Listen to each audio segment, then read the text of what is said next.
Well, hello. Welcome back to some more Bookworms Who Are Married. Talking about books, talking about some new books, and talking about an old book that I picked up. That's actually pretty nice. So we're so glad you're here. We are going to do quite a bit of stuff this episode. Katie's got a lot of books going on. So I just decided to zero in on a couple. She's finished some books. She's reading Way too many. Quite a few books right now. She's going to do the reading update. I am actually very close to being done with, finally, with my book, The Dream Builders. So close. Actually, I got a lot of reading done last week in like the carpool line. We had a one coffee date. I'm so close to being done, so I can finally say soon that I'll be done with it. Yeah. I can move on to bigger, better things, which we all know is Jurassic Park. That beautiful first edition that I have. Yep. Can't wait to start it. But so I won't update too much, but Katie will do an update. We got our Aardvark books. We got them. We're so excited. We have 6 of their monthly picks for the month of January. It's amazing. So we're going to show you those. You can grab those if you want. And then we have a question we received from a subscriber. Oh, awesome. I know. So if you want to ask us a question, put it in the comments and we will answer it. We can even shout you out if you want. We'll answer it next episode. We were doing this for a while, but we got a question from a subscriber. Awesome. I don't know if the answer will be that exciting, but we're going to do that. So we'll kind of use that as Cory's question of the week because we'll answer it. Then I'll ask the same question to you guys. And that's it. We did get a new bookshelf. We'll talk a little bit about that. It finally happened. We finally found one we liked. It just fits our aesthetic. Yeah, what was that, Saturday? Friday? Friday. I found it on Facebook Marketplace. It was actually being sold at a local antique store. I went and picked it up, which was amazing. So we got a new bookshelf. Finally, it is. We were really running out. We've been looking for one. I know I'm talking about. We've been looking for one for so long, and we found one that matches our aesthetic. It looks really, really nice. It's already, 3/5 full? Yep, just with books that we already have, and they needed a home. So it feels good not have any books laying around right now. And They're all stuff, they're all on a home in a bookshelf, Yes, which is amazing. So that felt really good. But other than that, let's jump into. Katie's going to share 2 books that she's currently reading that we haven't shown yet. One of them we just got in the mail. Yep. So that's always a fun time. And one that I finished that I don't have down here. I was too lazy to go upstairs and grab it, but I'll at least tell you, I finished a Taylor Swift book. So like, there's a lot of them out there. So yeah, I don't do a lot of nonfiction, like via a physical book, but I've really enjoyed reading like the various Taylor Swift books out there. So if you are a Swiftie, definitely check it out. It's called Stars Around My Scars. Something along the lines of that, which is like lyrics in one of her songs too. So it's like I think it also has like something about poetry in the title. I probably should have grabbed it. But yeah, I will, I can even I should try to remember to link it like when we get this video posted, just that you can go check it out. But it's pretty small. It's less than 300 pages. I started it on Sunday. Saturday. I wanted to finish it like all on Saturday. I didn't quite, and so I finished it up this morning, but that was still a pretty quick turnaround time for me. But yeah, it was really interesting. It breaks down a lot of her different songs, not every single one that she's ever written, because that would be a much longer book than, under 300 pages. But the author picked, just a few, I think, from like each era, besides her newest era, of course. Yeah, so I liked that. It was like a nice, like quick, simple read. And then, yeah, this is the one that Cory mentioned that we just got with some other goodies. It it came in a really nice box from Source Books. Source Books Landmark, I guess is technically the whole name there of the publisher. But this is called All the Little Houses by May Cobb. She is the author of The Hunting Wives. I've not read that one. I know they've turned it into a show. I've not read the book or seen the show, but this is her newest book, and it's not like related to The Hunting Wives or anything. It's not a sequel, so I was like, okay, well then I can read it.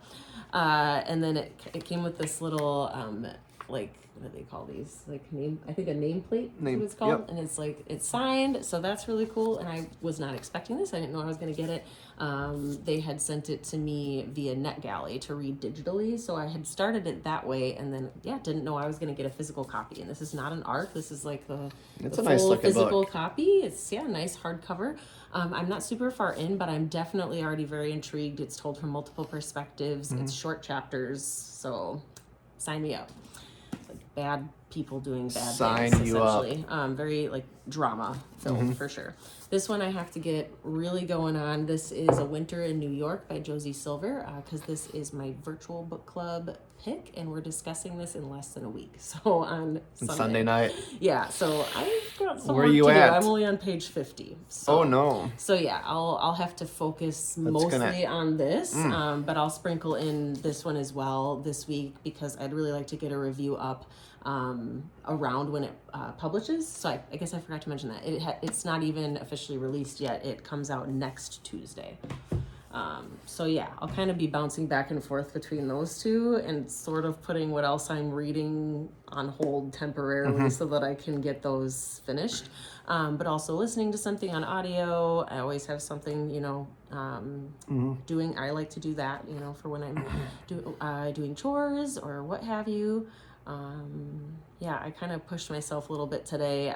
Because I'm still recovering from surgery. It really has only been 2 weeks. But I was like, the laundry just doesn't stop popping up. So needed to get some of that done. If I had an audiobook going, I feel like it's been a while since we've talked about audiobooks. Just my quick question to you guys is, do you guys do audiobooks or not so much? Katie's question of the week. It was just like, I felt like I wanted to ask because I feel like they're so great. I just like sprinkling those in along with my physical reading and Kindle reading. Because in a perfect world, I would have many more hours a day to just sit and read my books. But because that just is not possible, it's fun to do that when you're doing like mundane tasks around the house. Yes. Or running errands or whatever. But that's my little brief update. I'm reading lots more, but those are the ones I thought I would just talk about. So Katie's question of the week, do you do audiobooks? Yeah, do you? I don't myself. I'm not opposed to them. I just haven't really done it. I do listen to a lot of podcasts. Yeah. I'm a big podcast guy, usually like investing podcasts. But I could do audiobooks. I wish he would, because he works, his job is where he's driving. So he really could, but I guess your argument is that you wouldn't be able to give it the attention that it probably needs because you're in and out of your mail truck and stuff. Yeah, and like a lot of the podcasts I listen to are only like an hour. So like I could listen through and through when I'm doing some chores at home. Right. But I'm not opposed to audiobooks. I just haven't really gotten into them. But if I ever need to Well, you have. I have. You have done it a couple times. I because have. we were down to the wire with needing to finish a book for book club. And so you switched to the audio format. Yeah, like if I worked at a desk. Yeah, then you Or could. I would totally just listen to an audiobook if I had the opportunity. Or if I was working on like a project at home that took many, many hours. Right. Then you could. I could probably do that, which would be cool. So one thing I want to show. So there's this place that we've been there 2 times now. It's in our city. It's kind of like a bookstore, thrift store, but they only sell books. Right. And we've gone there twice, and I wouldn't say that the selection's that great, but there are some. If you're willing to really look hunt, then you can. We went there this week, and one of their deals is that you can get 10 books for $20. It doesn't matter if they're hardcover, paperback, doesn't matter what. All their books are there's no pricing. It's just they're individually priced. It's like $3. It's like $3 for a hardcover, $2 for a paperback or whatever. Or you can make a bundle of 10 books for $20. So of course, both times we found 10 books. We weren't going to, but we started finding some. Like, well, we got 7. Now we gotta get 10. We're not going to show all those books because we don't need to show that. But I want to show one of them I found, which I was actually I'm pretty happy about. So It's in pretty rough shape. But... It's not in great shape, but this is a first edition Stephen King Different Seasons, which actually, from what I've realized, is pretty hard to find, especially with the dust jacket on. So this, from what I can tell, is a first edition. It was published in 1982. It has the picture of Stephen and one of his kids on the back. So after I went there, I did some research. I was starting to research some of his books and starting to try to understand which ones are more valuable. Obviously, if you find a signed copy, because Stephen King, one thing, he doesn't sign much. He's one of those guys who doesn't sign a lot of books. So if you can find his signature, it's very, very valuable. I mean, like thousands of dollars. But you can see the little SK in the corner. So this is one of the books I found. I kind of took a little gamble on it, picking it up, but I'm happy with it. It's not a book. I don't know what I'm gonna do with it. I'm not sure. Yeah, it's just kind of a cool one to own, but for $2, it looks like this book's kind of selling on eBay and stuff for like $75, $80. If you can find it. This one's in kind of rough shape, and it's kind of got a little uckies there. But it's got the dust jacket. So that was just a cool score. I think they had some more Stephen King books too that I should have grabbed. But we'll go back, maybe grab them. Yeah.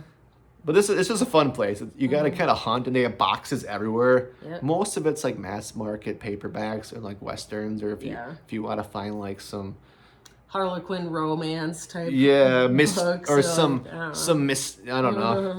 some Westerns. But it's a fun place to go to, and that 10 for 20 is a great deal. We found some decent books there. So I was happy. I was happy to find this one. So I wanted to show it off. Yeah. If you know anything about it, let me know. It's pretty rough shape, but I'm just, I was happy to find that one. It was worth it all by itself. So let's move on. We are going to answer a question from one of our subscribers. So just again, if you want to ask us a question, just type it in the comments and we'll answer it next week. We can shout you out if you want. This question is from one of our members, Melanie. I know Melanie will be watching, but she asked us, and I told her we'd respond in our next episode, which is now. She was wondering, do we journal what we read? And second, as collectors, do you log which books you own? Curious about how to keep track when you are out in the wild collecting more. She says, I have issues with that right now, as where I live and where I work are nowhere close. And I'm having a hard time remembering which books I have in the other location. Oh my gosh, Melanie. Whew! Those are good questions, though.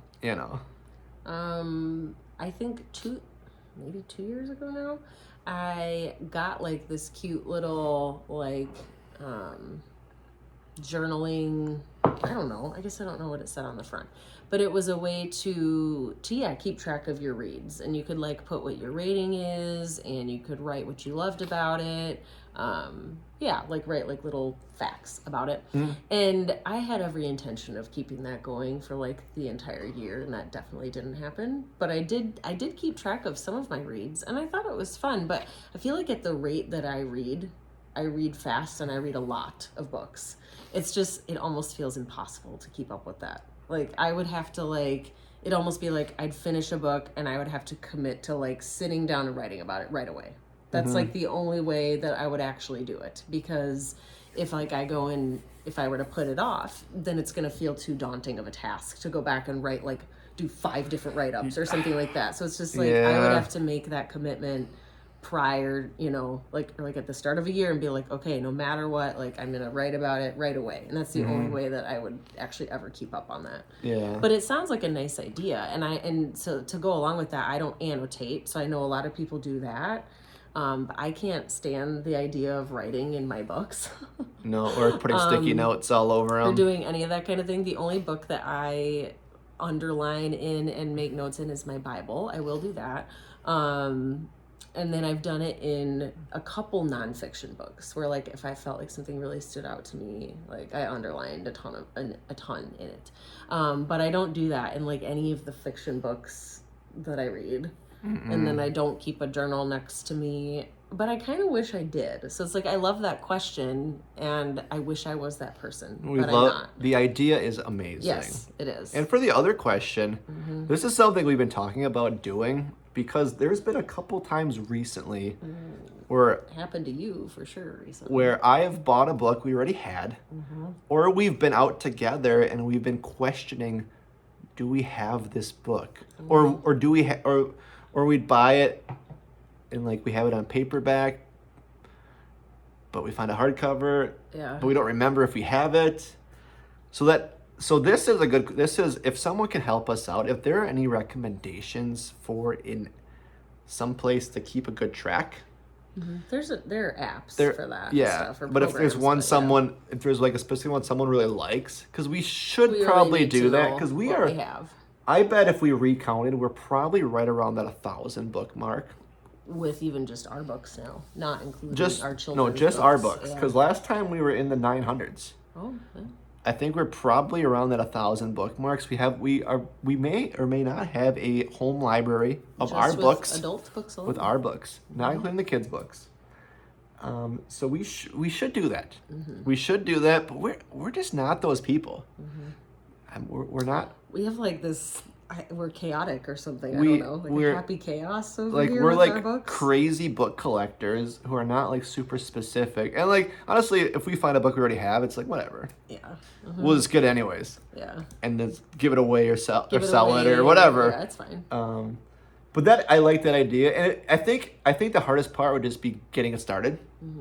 I think once we get it started and everything, and as we're buying books, it would be easy just to add them. To just add But them, doing that And initial the initial part would be inventory would take some time. a little bit of a task. But I think that's probably a good idea because I'm a fast typer though. I know so getting it all. If we were doing it Yeah. on the laptop or even on. But I would say for the most My part, we're phone. pretty good at remembering what we have.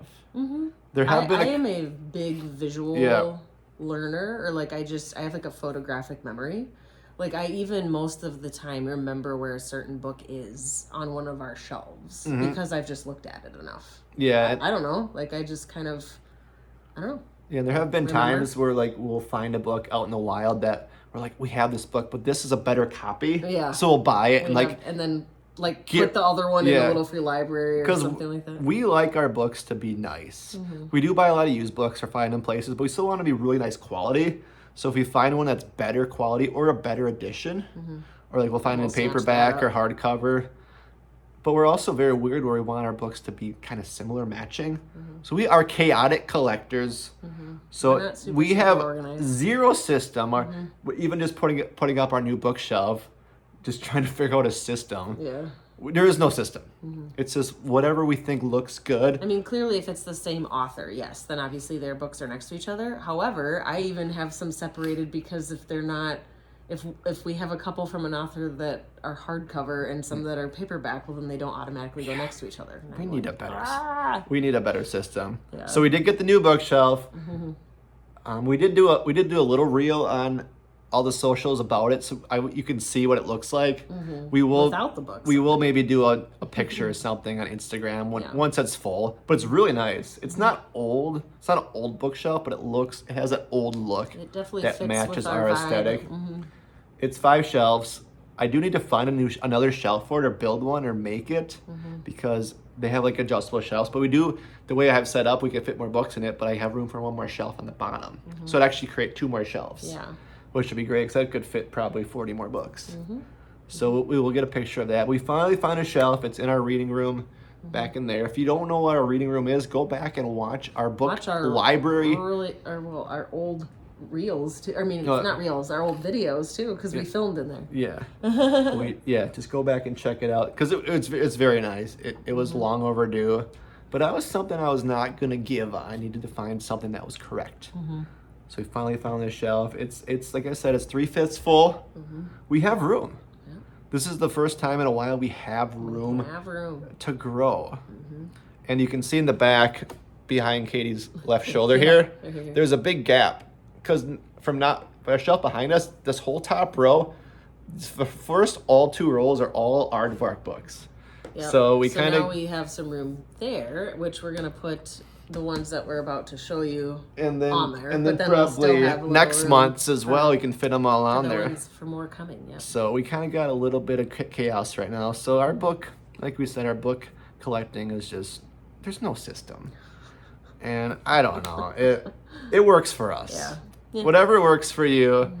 But I love the idea of having inventory. It's at least some kind of. I know people like write down or like type them out and like write them down. Like an app would be great. App. If you got a really good app that you use, let us know because maybe we'll try it. But let's move on. We're gonna show the Aardvark books. And we already opened them. Yeah, we did already open because them. we were too excited. These are the bookmarks Yep. they got this month. So we got 6 of these 6 of bookmarks. It says, "Fun fact: I also work upside down." So yeah, whether you want the ears to stick out of your book or you want it to go this way. Yeah, see, Obviously. those little Aardvark ears. Use it however you want. Yeah, so good Those are cute. good picks this month. There were 7 books. All right, you said 6 before, but yeah, it's because we picked 6 between the two of us. But then they had a 7th option. So Cory brought that one over too. This is the not special edition because we already had it. Yeah, so we'll show you the 6 we got, but the 7th one was a special edition copy of this a book that we already have. of this so book. That's why I didn't grab it. The Buffalo Hunter by Stephen Graham Jones. So this is not the special edition, but you can get the special edition this month from Aardvark Book Club. But we already had it, so we decided not to get it. And we can only get 6 books. We're like, well, we wanted to we'll get all get the the other 6. ones. But I just want to show you that this was one of the options. It is a special edition, so it's a little It's nicer. really cool looking. Very, very attractive. And it is still available. I did check.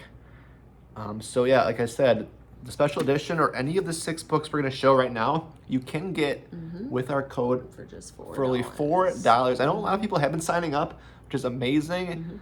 And I just give them a try. I mean, give them a try if you want to just try them out. $4 is a great Use deal. our code to begin. And you can do add-ons for $9.99. But I think once you sign up, you're not going to want to go back. Yep. I mean, even if you got 1 book a month, it'll cost you about $18 a month. Yep. Which, I mean, for a hardcover book is an excellent deal. And when he says that that is the price because there's no shipping ever. So shipping cost is 0. I think it comes out to $17.99. Just somewhere or around there. $17.92. And so you could get 1 book a month, so you can do the $17.99. And that's an excellent deal for a hardcover book. And every month too, if you want to add on a book, add-ons are always only $9.99. You can get up to 3 books. Obviously, there's 2 of us, so we are able to get 6 books total, which is amazing. But just keep it in mind. Just give them a whirl. I know a lot of you guys are already a part of Aardvark, which is amazing, either from us or from someone else. Yep. So let us know what you got this month. But we're going to show you what we got this month because there's some good. We had to get them all. They're always good picks. Amazing picks. But there are months where we're like, on like 1 or 2 of them. So then we go back and pick like previous books. So it's always fun when we get a month where I was like, I want all of these. Yeah. As long as the want books every are single still one. available, you can Yeah. grab them from previous months. Yep. I know we've talked about so many books, and a lot of them are still available from previous months. If you want to pick one of those up, obviously as an add-on. Yep. If you do the $4 book, you do have to get one of their monthly picks, so one of these 6. Right. Yep. But then you can pick. But then add-ons can from- be from Yep. this month or from previous months. It's just really nice. Yep. All right, let's jabber in. Let's More get into it. showering. Sure. That's a word. This book is called I don't read, yeah. Meet the Newmans by Jennifer Niven. Niven. I love this cover, by the way. I have been seeing this book all over the place, and I was getting really jealous of people that were reading an arc of it, because I thought it looked really, really good. So I'm excited to have my hands on it. I won't read the entire description here, but it looks like it takes place in the 60s. Funny, big-hearted, and deeply moving, Meet the Newmans is a rich family story about the dual lives we lead, because even when our lives aren't televised weekly, we all have a behind the scenes. Okay, so it's like a family who is on TV. Okay. I think. Yeah, it's like a TV show is what it looks like. Dell and Dinah Newman and their sons, Guy and Shep, have ruled television as America's favorite family. Millions of viewers tune in every week to watch them play flawless black and white versions of themselves. Okay. But now it's 1964, and the Newmans' idealized apple pie perfection suddenly feels woefully out of touch. Okay, so their ratings go down, it looks like. All right, so it's just like a family, family drama sort of book. I mean, historical fiction it would fall into too, as it takes place in the 60s. But I'm very intrigued by it, and I've heard really good things. So Yeah. Oh wait, we gotta show the. You gotta show it. Ooh, I like this. Yeah, I was guessing with the bubble That's gum that it'd be pink. fun. Love it. The bubblegum pink. Incredible. That is fun. I like that. Okay, you wanna do All the right. next one? Yeah, let's see what's up here. So this one, if you know what I like to read about the creepy houses, this is their horror pick. It is called This House Will Feed. I mean, come on.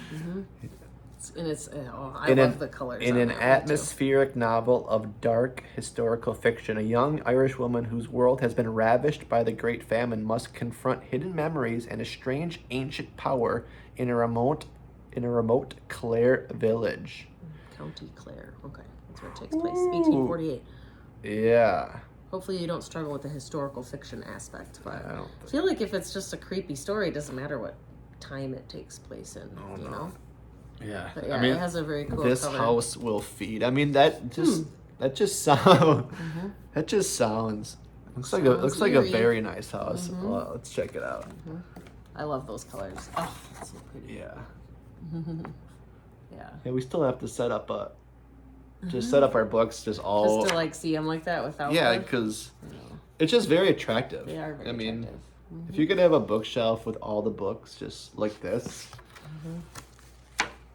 Sometimes But then the dust jackets are so nice. I too. know, and I think Nice. this is very attractive too.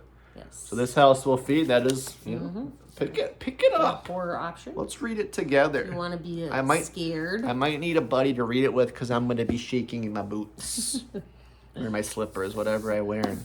All right, this one is called "Is This a Cry for Help" by Emily Austin. She is the author of "Everyone in This Room Will Someday Be Dead." That's a long title. I had not heard of that one. Again, this one I had been kind of seeing around too, and I feel like reading some early reviews of it, and people have been really liking this one. A hilarious, heartbreaking novel about a good marriage, bad mistakes, and the enduring power of your local library. So, if you are a library fan, which we are, we've discussed this before. We do like buying books. Love bookstores, but also the library is awesome. Through the support of her colleagues and by examining her past, Darcy discovers her own agency and how to rally the community that stands with her. Is This a Cry for Help is a resounding, delightful novel from the queen of darkly quirky, endearingly flawed heroines. And it has a cat. I bet it says that on there too. Yep. That is very features a cat. That is very cheery cover. Yep, I like that. Yep. Look at all the book stacks on there. This one doesn't look very long either. It looks like it's on the shorter side. I like that. Okay. All right, up next for me is the thriller pick this month. It is called "It Should Have Been You" by Andrea Mara. Now, she's written a lot of books. I guess I didn't go in and look. Yeah, I guess I just No. No. This person? One other book. Oh, Yes. it was a different. Yeah, one other book. Yes. It must have been a different Someone in the Attic. author you were thinking of. Yes. May you never live in a neighborhood created by Andrea Mara. That sounds I like scary. that. Yeah. It's got the creepy. Yeah. Like it has a creepy house on the front. Your neighbors have secrets. How far would they go to keep them? Yeah, this sounds like a book I'd be really into. The neighbor, neighbors and Yeah. probably unreliable narrator. Yes. I like the look of this book a lot. John Mars gave it a nod. Let me Nice. see what he has to say. Mara has a knack for taking our everyday anxieties and turning them into full-blown nightmares. One of the best psychological thriller writers out there. Nice. I just thought she's written more books. Oh, well. Interesting. Someone in the Attic. Unless I'm just Were you losing thinking of a it. different author? I don't know. Well, it looks like short chapters. Nice. Multiple perspectives. Yeah, it looks like maybe 3 to 4, probably from all the neighbors. Nice. Yeah, I love it. You gotta show it without the dust jacket. It doesn't say she has any other. No. Yeah, just the one. Ooh, look at that. Kinda cool. That's fun. I love green. Yeah. So no, this one, I don't know. I'm really drawn to it. This might be. Have to just A sooner. add to the queue right away. Yeah. Right. All right. I mean, the queue is long, but once it's in the queue, it means it's there. Yep. All right. This one is called "An Arcane Inheritance" by maybe Kamala Cole. Yeah. Maybe, I mean, it's not spelled the same as Kamala Harris, but I don't know. Maybe. I'd Yeah, pronounce that's it. how I would pronounce it. This is a really, really pretty book. Oh my gosh. So this is a fantasy. Ellery is the main character in this. Ellery Morgan is determined to prove that she belongs at Warren University, an Ivy League school whose history is deeply linked to occult rumors and dark secrets. But as she settles into her freshman year, something about the ornate buildings and shadowy paths feels strangely familiar. And with every passing day, that sense of deja vu grows increasingly sinister. I won't read the rest, but... Oh, here. This would have been a better thing on the back. Legends say Warren University was built on the bones and forbidden magic of its most prized BIPOC students, hiding a secret society that will do anything to keep their own powers burning bright, no matter who they must sacrifice along the way. So yeah, this looks really good. I don't think it would be up your alley, but I like it. That's a fantasy. It's a fantasy. Mm-hmm. Yeah. Fiction fantasy. This is pretty. I like that. That's slick. That's sleek. I don't know if like they would also categorize it as like a, I don't know if it's like a love story in it too, or. I mean, most fantasies have a little Not love story. necessarily. That would be a romantic. I know. I said most. I guess we'll find out. I said a most day. Oh, Dark Academia. That's kind of what they. Okay. Yeah.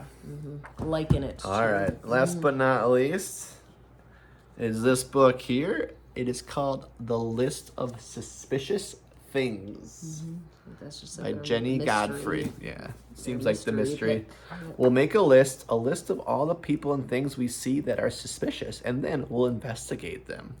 12-year-old Miv is panicking. Life has been complicated since her mom got sick, and now her dad is talking about wanting to move their family away from the town Miv has lived in her whole life because of the murders. Okay. So Miv and Sharon decide to make a list of all suspicious people and things on their street. People they know, people they don't, but their search for the truth reveals more secrets in their neighborhood, within their families, and between each other than they have ever thought possible. Yeah. That sounds excellent. So it's obviously not a thriller, but No. you know. Mystery Solid mystery. kind of whodunit. I like that it's like I like a young girl. I like the cover. I know. Like the little ripped off piece of paper. There's a raven with some milk. I'm gonna take a peek at the Okay. Yep. blue and white. Blue and white. As the binding looks That's like. not Blue. suspicious at all. So those are the picks. Yeah. Yeah, so as you can see, like, they're kind of new to us too, you know, a lot of these books. We're kind of just... I mean, I flipped through them, Yeah. you know, obviously before coming on here, at least read, you know, parts of the descriptions, but yeah. I love it. So those are the picks. Obviously, if you want any of those books, please use our code. We'll link it. And if you do have Aardvark, let us know what you got this month. Yeah. If you got any of these, we would love to hear. Yeah. I think that's But all we got. that's all we got today. A little shorter episode, which is cool. And yeah, don't forget to answer I mean, I guess we've had like multiple questions. Yeah, really answer throughout all this the questions, episode, if please. You can remember everything that was asked. Answer them all. And if you have any more questions for us, remember Ask that us too. a question. We'll answer it next week, or a comment, or Yep. anything like that. But other than that, you guys have We're gonna sign off. a great week. We will talk to you next time.